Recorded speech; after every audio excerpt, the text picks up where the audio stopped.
Star Force officer Derrick Mcmanus was on a routine job to arrest a known fraudster, Tony Grosser. What eventuated was, and still is, South Australia's biggest siege. Within minutes of arriving, Mcmanus was gunned down. Over the next 40 hours, 2,000 rounds were fired. The sound of gunfire was exploding in my ears. I was taking a serious look at the possibility of death, and I was scared. When I'm on stage and I tell people that I've been shot 14 times, you can see them immediately sit up and take notice. From that point forward, I have their total engagement. When we face our greatest challenges and changes in our lives, we essentially have just two choices. And the first choice is to fight for what it is that we want most in life at that particular time.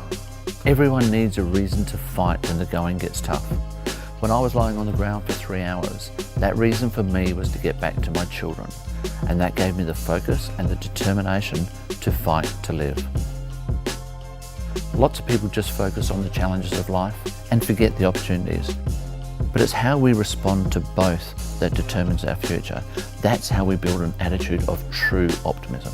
And it still makes me smile that I can have people cracking up laughing at me being shot 14 times. And the thought that ran through my head was I'd better not shoot myself in the foot, because the guys at work will never let me live it down for the rest of my life. You can just imagine you get shot 14 times and then you shoot yourself as well. I survived and thrived through my challenges because I set myself up physically, mentally and emotionally for durability. And I don't just theorise about these things, I live them as much as I can. I think one of the biggest problems that we have, and we were discussing this just a little bit earlier, is that the hardest thing we have to deal with in life is ambiguity. That not knowing what's the right thing to do, not knowing that if we do this, what's going to happen next. And so we need to take as much of the ambiguity out of life as we possibly can. When you make a choice, you want an outcome. And once we know what that outcome is, we need to check back. Am I making the right choice to get this outcome? I never disregard risk, seriousness, or importance.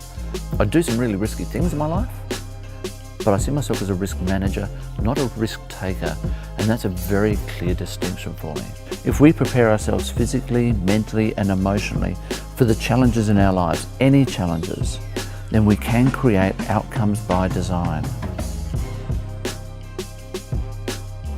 Rarely are events in our lives merely good luck or bad luck. We create luck in our life if we choose to do so. When I've engaged and entertained an audience and inspired them to believe in their capacity to achieve more, that's when I know that my job as a speaker has been done.